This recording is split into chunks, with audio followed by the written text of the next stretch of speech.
What is up, y'all? Welcome back to another Quick Dive episode. This is Quick Dive number 11. Hey. And we will be switching things up just a tad bit.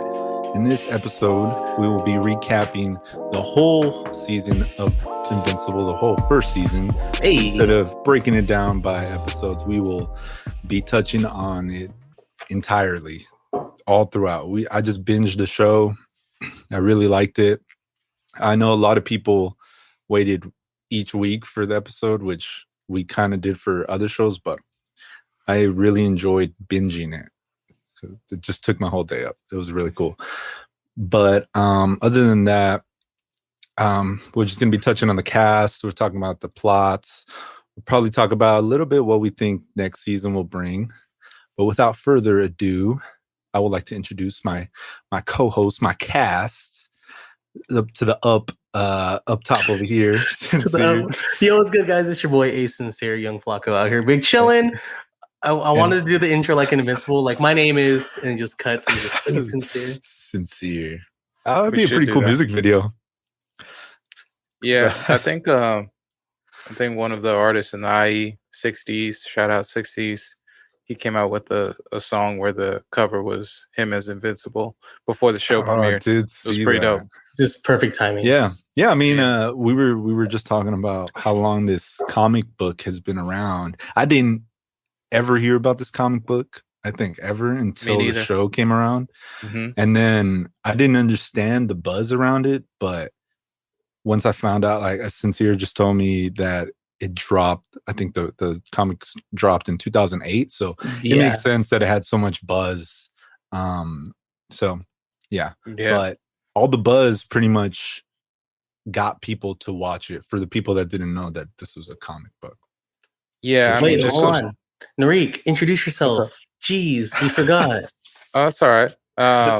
They know who it is. It's your boy Narik. That's cool. You already know who it is. You already know. One of the things that really made the buzz go is that their social media, like their Twitter, is just on point with all things that have to do with Invincible. Very pop culture. Their IQ is up there, so they can associate Invincible with so many different things as it goes on, which is you need that in a social media manager. So I feel like that really helped. They were cutting clips constantly. They didn't really worry about spoiling the show. They kind of made fun of people who weren't on top of it, where it was like, why didn't you watch it already? Like, don't get mad at us for taking our own content and promoting it, because you should have been watching it. And I started watching it about 5 episodes in. I knew when it was coming out, but we were all wrapped up in Disney Plus and the other shows that we were watching. Movies. And then I was like, let me take some time to check it out. And I ended up watching it with my girlfriend. And the first episode, I was like, oh yeah, this is gonna be smooth.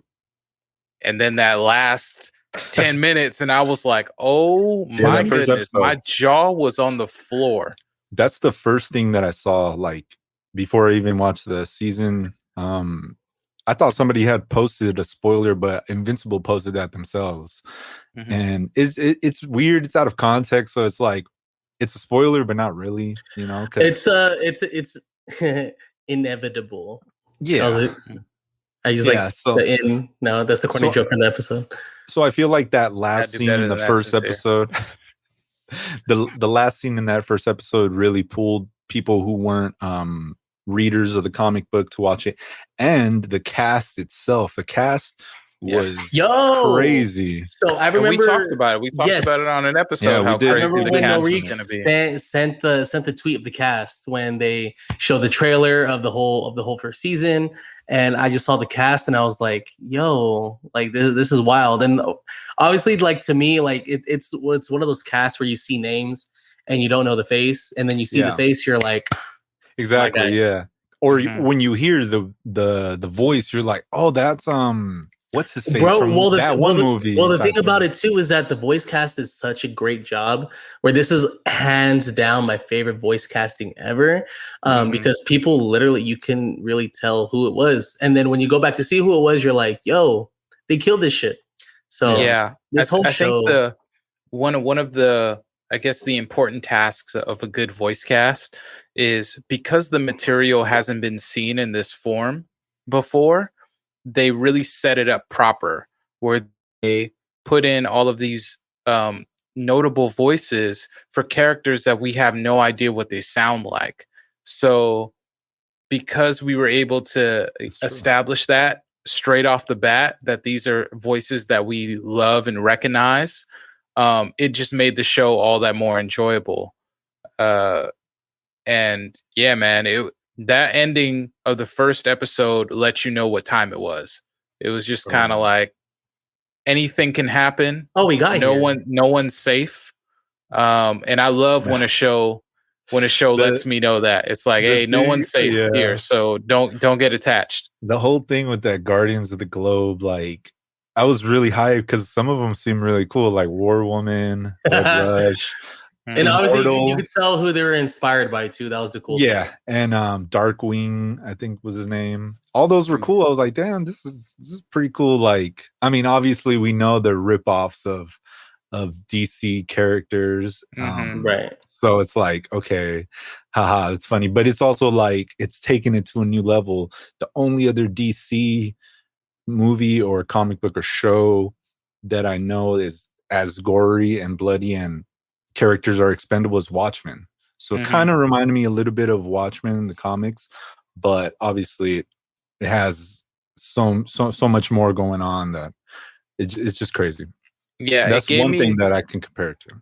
It was like The Boys, but animated for me. Like, it was just like, okay, we are getting this reality of casualties when it comes to superheroes.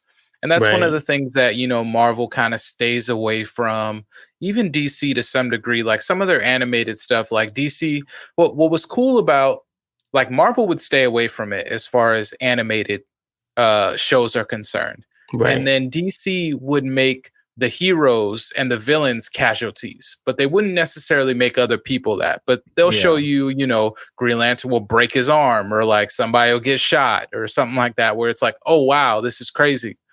But then this just showed you that people are literally getting obliterated. Everyone's expendable. Everybody's expendable. Nobody's safe. No one's safe. Nobody has time to grieve. And when they do, it's only for the big names. You know what I mean? I don't know, bro. It kind of changed my life. Invincible changed my life. It's honestly like if Dragon Ball Z wasn't made for or targeted for children, and you know, it hasn't always been. Even the manga, you can argue that like there are some instances where it's a little bit more you know, adult, but like the type of damage that we should be seeing is comparable. Yeah, it's comparable. You know, where it's like these are whole cities and people that are just getting like got. Like it's crazy. I loved how every episode the title card got bloodier. Super dope Easter egg too. Yeah, and one of the cool things about the show, I think, is that they really fleshed out a lot of the lore and the backstory. It wasn't just about Invincible. You know, there were so many villains and heroes that got a lot of screen time. Their stories were fleshed out. The Mahler Twins. Oh man, the Mahler Twins. You have Titan. Yeah, how cool was that? The most. Titan was cool as well. You know, there were, like you said, there was a lot of villains that you don't really see screen time, you know, for them. Usually see like what they're up to, plotting in the back, but this one is like you see them doing the mission from start to end, and it's all in real time.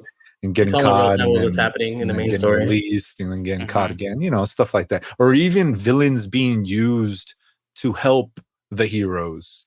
In some instances, the continuity, how, you know, you had Homeboy who was a crazy scientist with the Reaniman, and then he gets pulled in by Cecil, and that was just dope. And like, you know, they really had like two halves of this show, where it was like the first half is you're like, okay, we need to find out who killed the Guardians. Right. But like somehow within it, you kind of like, you almost kind of like, well, because you know who did it, but you almost like, you don't necessarily care about that.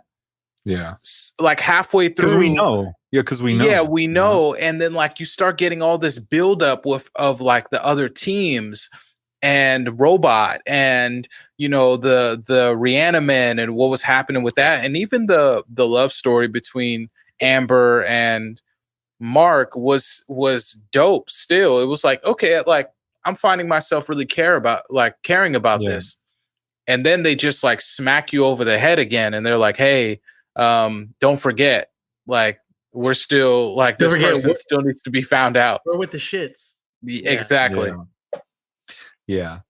I think that that brings me to my next point of, you know, like so many different plots. You know, we get the what's her name, Adam Eve. You know, that she has her own story plot of trying to find what she wants to do, or you know, like if what she's doing is right, if she's actually saving the world, or if she's just, you know, saving herself and just and then even her backstory with her dad, not wanting her to have powers. And I like how they didn't really dive into like how everybody was getting their powers. They just kind of said this is something that just goes on. Powers. Exactly. It's just commonplace, right? Even the plot with Robot, you know, like there's just so many little plots, and the one with Robot is kind of weird because you think at first, oh, like maybe he's the one controlling Omniman, right? And it gets your mind wandering, right? Guardians of the Globe, so that way he can be the leader of the next Guardians of the Globe or something. But that gets totally thrown out, and it was for a different reason. So it's like so many different little twists in these plots. And you know, I enjoyed it. I enjoyed that, and I'm pretty sure it's the same in the comics. You know, I do hear that the whole Omni-Man storyline was fleshed out a lot more in the comics, but obviously with the show they couldn't really do that. I think they wanted to build it up to that point where it is, so that way next 2 seasons it'll be better. I think you have a hard time because when it comes to taking a comic book and making it into a show, you're not guaranteed those seasons. So they're like, you got 1 season to make this happen. And they're like, damn, okay, do we do the slow rollout and get like the comic book fans really satisfied because they know what's coming? But if we don't generate enough interest, then we may never even get to see that in the first place. So how do you find the right just the right pacing to convey the story, make the comic book fans happy, but also tell enough to get new fans there? And I think that they did that. Like there's still villains and heroes that I'm waiting on explanations for, that I'm just like, wait, Titan, that beast lion dude who like smacked from like Mark. A different dimension or something, because he's like, I'm tired of being in this dimension. I was promised great warriors. Bro, I was like, who is this dude? Like I thought he was gonna be a gimmick, and he straight mopped the floor with him. And I was like, okay, this is a problem. Like, so you have that, and then you have the other planet issue with that parasite. Right, yeah, the parasites that were on Mars. Speed up and and it's just like, yo, there's so many villains and heroes that are like coming out of the woodwork.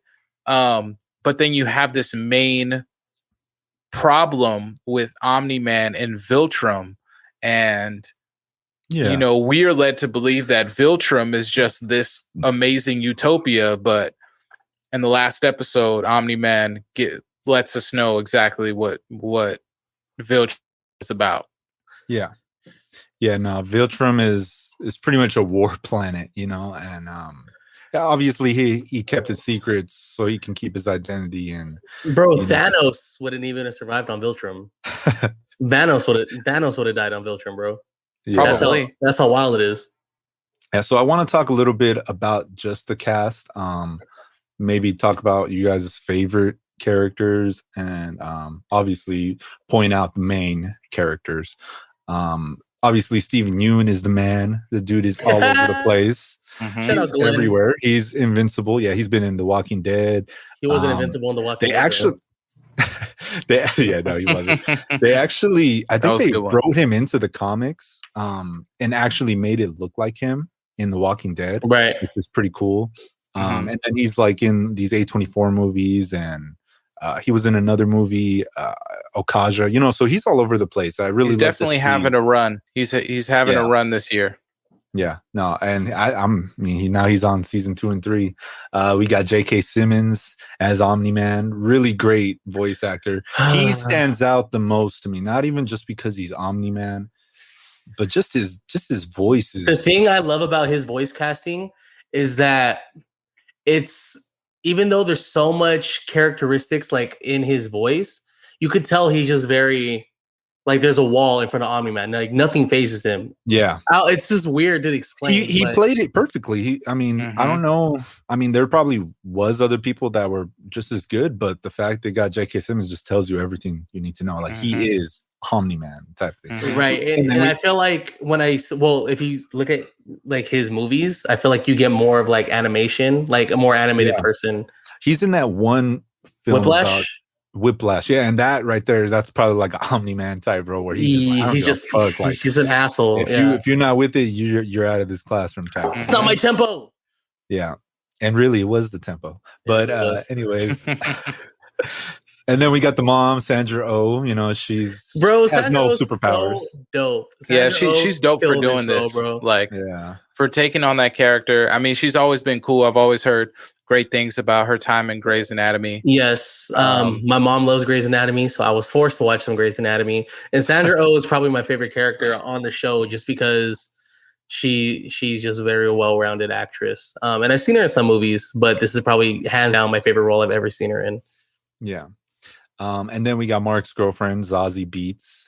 At first, the thing that I love about Amazon Prime is while you're watching these episodes or each scene, if you just like go up, like just click up on or just pause it or whatever, it has this thing called X-ray, and it'll tell you who's in the scene, what song is playing in the scene, you know, all that. And that's what I love, because it's like, oh, I know who this is, but I don't know the name. So you just honestly, it's one of the more top tier things that a streaming service has ever presented. Right.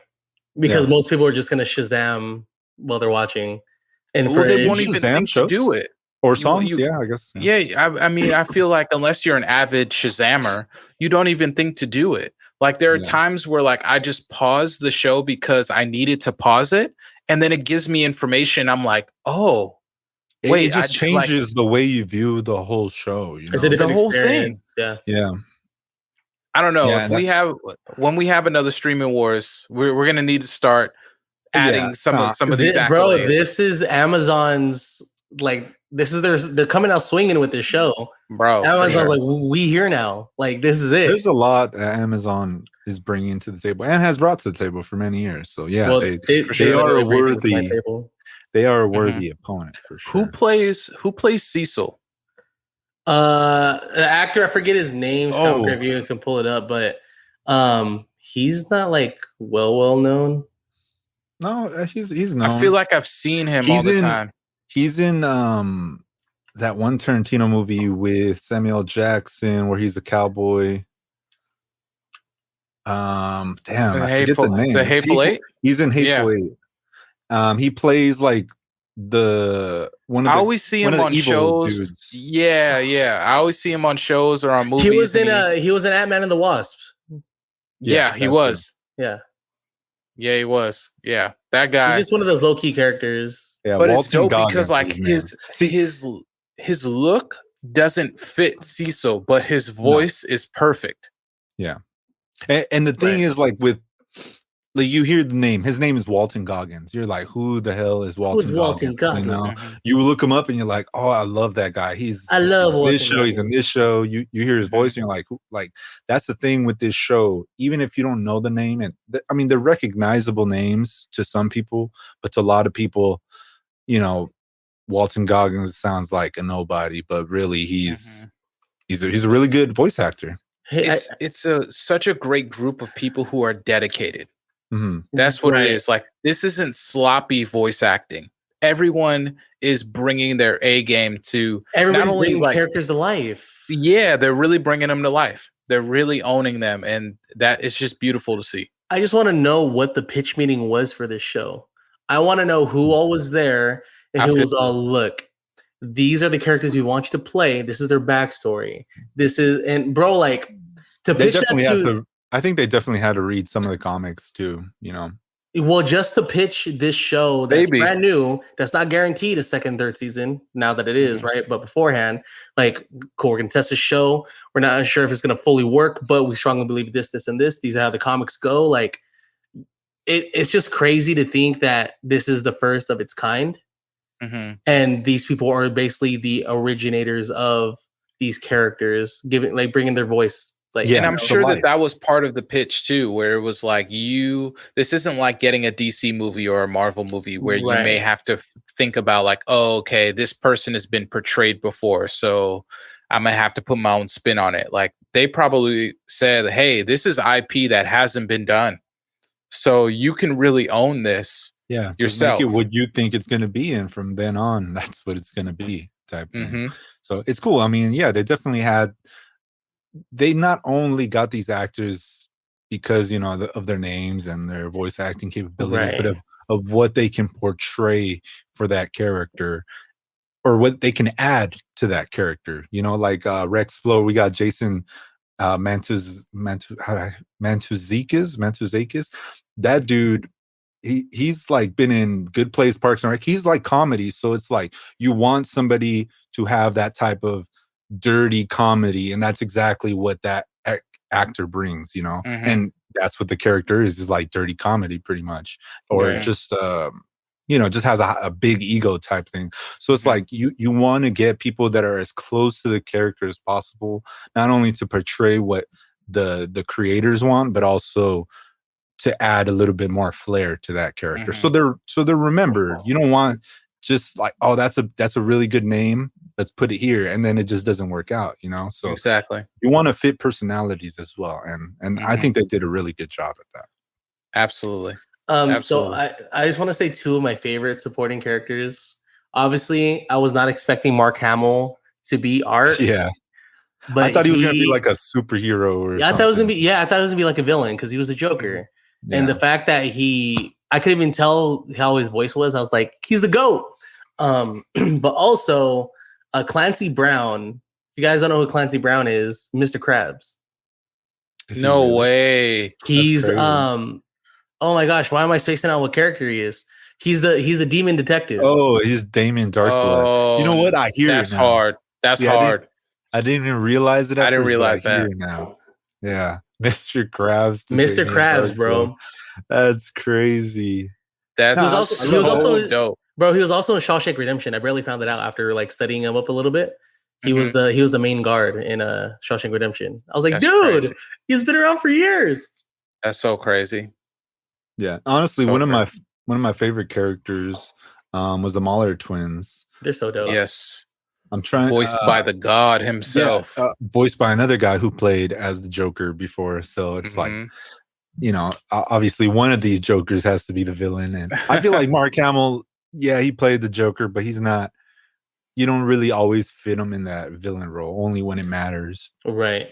You know, but the Mahler Twins' voice was perfect, you know, and he played two characters. So Kevin Michael Richardson. Yeah.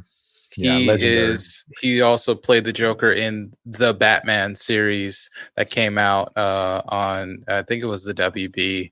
It was like Saturday night. It was like, but it wasn't that old though. It was probably like 2000s, late 2000s, maybe mid 2000s, I would say. But that's a great Batman show. If anybody has seen, if you haven't seen it, watch that, because like it's a fantastic Batman show. I've seen some of it at the time, but very in depth, very like kind of scary on the low. Like that Joker was like, he wasn't playing. More menacing than very menacing. Very not for the games. He wasn't. He was more deranged, and I'll never forget. There was an episode where he became Batman. Like that was like his way of getting back at Batman, and like he did it so crazy. Like he was punishing people for like having 11 items in like a 10 item like line, and like just straight like freezing them with the laughing gas and everything. And like the way that they drew it, it was kind of around that time when they were experimenting with that kind of like that dark animation, the Courage the Cowardly Dog, Invader Zim, that kind of that feel. Sounds creepy then. Yeah, it was creepy. Great show. The thing that I liked about the Mahler twins was that they were both brains and bronze. Yes. Right. You don't really get that. You get really dumb strong characters. Yeah, you dumb strong characters or smart wimpy characters. So the fact that these two dudes probably, I don't know, I would say they're probably one of the smartest in the entire show on the planet. I think on that planet, you know, Robot is pretty smart, obviously. And then I can't really think of anybody else, but the Mahler twins really impressed me with that. You know, like the fact that they can hold their own and they can pretty much outsmart anybody. You know, they're cloning themselves. They help clone Robot, which is a really cool plot line. Again, it's a weird twist, but you know, in the end, when it's all said and done, it's like, oh, okay, like that's kind of cool, actually. You know, I enjoy that. I mean, it really leaves room for just that gray area, that nuance, because there may be a time in later seasons, if they stay on majority on Earth, where the Mahler twins are going to need Robot's help, and Robot has to remember that the Mahler twins helped him also. You know, so there might be a time where, you know, they might be able to call him out on that. But I just, you know, I think it was really, really cool that they had those that kind of like the subplots. The subplots were like the coolest part about the show, and it was really well done from people that people that read the comics. For what they shared with me, they're basically saying it was done like really tasteful. Obviously, just like any book, you want to be able to read in depth of everything when it gets converted to a movie, but obviously they can't. But they touch base on the key points and they did it really well. So that's ultimately like the best thing about it. Yeah. So another thing I wanted to talk about was the main plot line. I know there's a lot of side plot lines, but the main plot line is really going to drive, obviously, the next season, from the way it ended, even, you know, the way it started, even down to some of the subplot lines, like helping lead the next season. But I really want to talk more about Mark and I guess his development into Invincible. Right. In some instances, Mark kind of reminds me of Peter Parker. You know, like trying to discover his powers and then trying to do it on his own. But obviously, he has a dad who can teach him. But the whole love interest in the school thing, like that's the best thing I can compare it to. At least just Mark Grayson, not Invincible, the character, but Mark Grayson and Peter Parker. The parallels were there for me. And you know, just him trying to grow up and learn his powers and be like, what am I? Who am I? He was, and not only that, like you would think because he's a Viltrum that he was strong, but he was getting his ass beat so much. So, you know, you guys want to touch on that a little bit more of the plot? Yeah. Go ahead. My mic was messed up, but I was definitely trying to add more to what you were saying. I think that it's crazy because he grew up as just a regular human being. You know, he got his powers at 18 or 17 or something like that.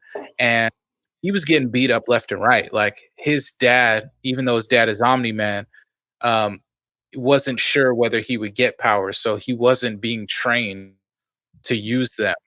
And I think that the reality of what it means to have powers and to wield that kind of power was something he wasn't really prepared for. Yeah. So I like how they dive into that. Huh? Yeah. The powers in him full force. It wasn't like, you know how like when Spider-Man, it's like, okay, I can shoot web, but he didn't really know how to shoot it properly type thing. But here comes Mark and he's like, all right, let me just fly. It should be natural. He jumps out his window and he flies, but then he gets too far into the atmosphere and just drops down. It was very appropriate. That was it was very appropriate on like what you would and wouldn't be able to do. It really established his power level and was like, he's really, really powerful, but without any control, you're just a wildfire. Like you're going to just keep going and you're not going to be able to stop until you burn yourself out or you break something or you break yourself. And that's really the reality of powers. You know, I often think about if powers were real, there would be a lot of people killing people just learning how to use them. Right. You know, and they'd probably kill themselves learning how to use them. Like if you all of a sudden got firepower, you might just burn yourself or burn the city down just because you're trying to figure out how do I do this and how do I do it well. I picture Skywalker trying to light a blunt. You just burn light up the whole thing, man. Burn the whole house down. Jeez, trying to cook a quesadilla on his hand. And the thing that I noticed too is when Mark got his powers, you know, you would think Omni-Man was going to be excited, but he was just like, "Are you sure you got them?" You know, and that part I didn't understand at that moment until the last episode. Right. He was waiting for him to get his powers because he didn't want to leave him behind, knowing that that was his kin. You know, he just wasted 15 years to raise him, or 18 years to raise him, hoping that, all right, this can be the one to help me lead the invasion on this planet. But, you know, all that didn't seem to work out in the end. But leading up to that, it's like, I quickly just want to touch on that because I think it's super nuanced. His response, his response was like, okay, are you sure? As in, one, from a dad perspective, are you sure you want to live this life? Because I haven't shown you how crazy this gets. Yeah, or what we're actually going to do. What we're actually going to do. Two, this could be someone who can fight against me because he comes from a place where they fought against each other. So now he's like, okay, like this is someone who can fight against me. And I think the evidence of that was when he socked him for real. And like he punched him and it just knocked the wind out of him. And he was like, Dad, like he automatically went back to being like a child of saying like, Dad, why'd you hit me? And he's very conflicted because he's like, wait a minute, like I've gotten hit like this and like I went and I hit back, you know, and like this is the that we come from. But I think he realized like I didn't train him to be that. Like I didn't raise him to be like that. And I thought that he would just inherently get it, but he doesn't. So, and I also think that there are glimpses of Mark's true power. Like we haven't seen him really unleash. He's tried to a couple times, but always when it's too late. Yeah. It reminds me of I'm not sure if you guys play Fallout, but like when you take like the chems, like basically their version of drugs / power-ups in the game, you kind of like rage. That one scene when they're fighting in that tower, like, you guys are fucking dead. It goes all crazy. Yeah.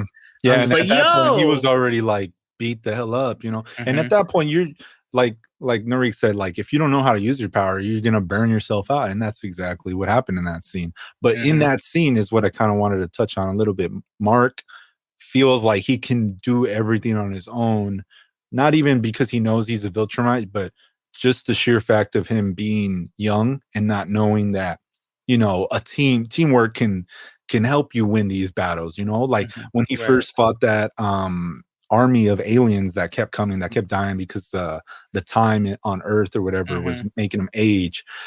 You know, obviously I didn't know there was like another team of superheroes, because I thought the Guardians of the Globe was it, you know. Once they're dead, that was it. But then those got introduced and helped him, you know, and that showed him, look, we can do this together and we can win. But he didn't want to be a part of the new Guardians of the Globe, and it kept leading him to pretty much get beat up. And even goes to show in that last scene, you know, him going up against his dad alone, it pretty much didn't end well. Because, you know, like the Guardians of the Globe tried to fight him, but obviously they weren't Viltrumites, so they lost. But, you know, at least Mark stood a chance on his own. So, you know, just imagine him with a team against Omni-Man. I think they would have stood a better chance, just because Mark alone being a Viltrumite pushes the odds a little bit more into their favor. Yeah, but Omni-Man would have dismantled them. Well, yeah, they had that blood stain in headquarters to show what he did before. Yeah, and they didn't really know, and it was just so crazy in the final season because we were led to believe that, like, okay, there had to have been something, like maybe he was controlled. There's something that's happening. Maybe Robot did it because we saw that he was devious. We didn't know what was happening, and then finally he just tells Mark, like, nah, fam, like, it was all me. I did that. I did it. It was me. And if you don't listen to me, I'm going to do this to you. And oh my goodness. The last 15 minutes of Mark getting his ass beat. And a whooping that I've never seen. Compared to the usual 20 minutes. Bruh, I've never seen that. I've never seen it. I thought that I've imagined a lot when it comes to animated force, like the demonstration of force from an animated perspective. And this had me on the floor. I was like, this is crazy. Yeah. He smacked this dude so hard. like every hit. The craziest thing in that last episode to me is the subway scene. As soon as they went to the subway, wild, bro. As soon as they went to the subway, I already knew what was gonna happen. It was crazy. And all I was thinking was like, how crazy is it actually gonna be? And it was so crazy, just seeing civilians just blow up pretty much because of the sheer force of Omni-Man and Mark just standing between that train. Bruh, the punch that he did to send him to Chicago. Oh, the fact that you can hear I just got to shout out the sound design team because everything sounded phenomenal. Like, he flew in and the sound was so appropriate on how much force was still being generated by the time he got to Chicago that it's just so, I love when there's just an appropriate amount of force and it makes you feel, I felt every hit. I felt everything that happened while I was watching it. And it's just well done. Yeah. It was a crazy fight. I wouldn't say it was the best fight, obviously, because, Mark didn't really put up much of a fight. Not at all. I think the best fight was the second round. When Immortal came back. Yeah. Which also leads, obviously we know how the season ended, and there's a rebellion on the other side of the universe trying to fight Viltrumites, and Mark is probably going to join them. Whatever they need, they're there. But going back to the Guardians of the Globe dying, I don't think they're entirely ruled out, simply off the fact that the Mahler twins are able to bring people back from the dead. I don't know how they do it, but they brought back Immortal. They try to control him, and that failed terribly. Well, put it this way though, but Immortal's brain was still intact. You know what I mean? That's true. And Red Rush is done. He's not. Red Rush is done. Red Rush can't come back. Red Rush is done. The fish dude's done. Yeah, the fish dude's done. What's her name that took the little green pellet? Like she was destroyed as well. She's done. Bro. I don't know why she didn't phase. I don't know. I don't know. But I was like, she was just in shock, bro. She was like, oh gosh. We might be able to get another Mars dude because like he came from Mars. So we'll there get might War be Woman. War Woman. I mean, she got her neck broke, but like she could probably come back. Maybe. Yeah. Darkwing. He was splattered. It's over. Yeah, he was splattered. I can't remember how he died. And he just seemed like he was a regular dude. He was like Batman. Like he was Batman. Basically. He didn't seem like he was going to be able to come back. Basically, Darkwing died because he tried to jump over him, and he just grabbed his leg and just and it just splattered his brains all over the place. Right? Yeah, it's a wrap. Yeah, it's done. Yeah, it's over. So I do think a few, maybe not all, will come back and help Mark. Simply because now the Mahler twins are back in custody, and just like that evil scientist working with them, I can totally see the Mahler twins working with Cecil, whatever organization that is. And Cecil he kind of has his own agenda too. Like he's trying to protect the planet. And this season, it seemed like that he's trying to like help Mark, But at the end of the day, I think that this has shaken Cecil up to the point where he's like, I have to make sure that I can defend myself against anybody who's willing to go rogue. Because if Omni-Man is willing to go rogue and he's not dead, Omni-Man just flew off. Yeah, he just left, which is unheard of from what Seth Rogen's character. Exactly. Said. So it's like we have this expanding universe that's going to happen. And we have all of the threats that are building up on Earth. And Mark doesn't have anybody to train him. So I feel like that he's going to join the team. Yeah, I think so too.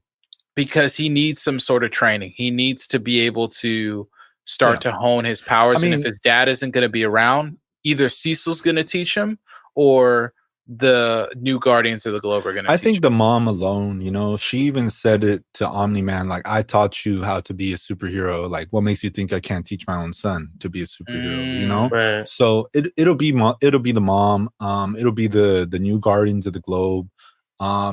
They even demonstrated, when they're training in their facility, teamwork, they get the job done, as when they're not working together, it's like everything is going wrong. So I think it'll be the culmination of those two. Obviously Cecil just wants to control Mark so that way he doesn't turn on the planet. But I think Mark alone knows, from being raised as a human for 18 years until getting his powers, he knew what it was like to be nothing before he was invincible. So that alone will change him. Unlike Omni-Man, who has been alive for thousands of years, going planet to planet, trying to take over, he has no remorse anymore, but Mark is still young. And like Omni-Man said, he's going to be alive for thousands of years. So I think Mark will probably end up on the better side of things. Bro, he said, what's another 18 years? Yeah. Not only that, he called his mom a pet. Yes, bro. He said, I love your mom the way I love a pet. Yeah, I mean, that's what you say when you're from a warmongering planet. He was just like, but she's like, but she's like a pet to me. I was like, fam, oh my gosh, the ruthlessness. Omni-Man was a menace. He can't keep getting away with this. Hey, bro, at least it's crazy. We'll see. He was like, think, Mark, think. Yo, and the meme, this show, 10 out of 10, bro. Yeah, the meme is everywhere. From the meme, from the writing to the voice casting, the soundtrack, this show's a 10 out of 10, bro, and I can't wait for season 2 and 3. So before we close things off, I do want to talk predictions on the next season. What do you guys predict, I guess, could happen? Or Viltrumite's fucking up everybody. That's what's gonna happen. The villains are gonna win. Yeah, because like the alien himself said, like, why did he leave the planet? And I think he left the planet. Obviously, he couldn't control it while every minute, his son is trying to fight him. You can't. You're distracted the whole time. You can't do what you want to do when there's another Viltrumite on the planet trying to help you. So I think he probably. You have to kill the other Viltrumite. And I think what's going to happen is he's probably going to bring backup, or the whole second season is going to be, half on Earth, half on Viltrum. And then in season 3, Viltrumites will probably come to Earth and finally do what they need to do. That's what I think is going to happen, simply because there is 2 more seasons confirmed. And I think they'll try to drag it out until then. I think that for me, I feel like that Mark is learning that the universe is large. So I think that he's the what's coming next, at least with Omni-Man, with Omni-Man's backstory, or him saying like this is what Viltrum was really like. Right. The Viltrumites that they showed some of them were older than him. So if you get stronger when you're older, I don't think they're gone. Yeah. So if they're conquering other planets, Omni-Man is, and I don't think Omni-Man is necessarily going to go and get reinforcements, because he could have killed Mark. Right. It's just that Omni-Man is struggling. He's really struggling with like, yo, damn it, I actually love this kid. Yeah. At the end of the day, I think Mark is his first offspring. He's like, I've been doing this for 1,000 years, but I think that's his actual first offspring. So that's probably why. I think so too. And he has this heart that he's was supposed to have. So he really needs to figure himself out, and he ruined his reputation. So if he goes back to Earth, you know, Mark is gonna have to fight him just on sight. So, but I don't think that he can go to Viltrum either, because Viltrum is going to be like, you abandon your planet, we're going to kill you now. And I think that there are other people on Viltrum that are more powerful than him. So ultimately, I think that the second season, we're going to see a redemption arc for Omni-Man, and then we're going to see Mark really come into his own as a superhero, as like a looming threat is coming. You know, I think it's gonna be like a Darth Vader, Luke Skywalker type thing, you know, where it's like he's evil, and then one moment he's like, you know, I can't do this. There's no way Omni-Man comes back. There's no way he comes back and everybody on Earth is just like, all right, yeah, it's cool. The only way that they can feel that way is if there's a bigger threat that's on Earth now.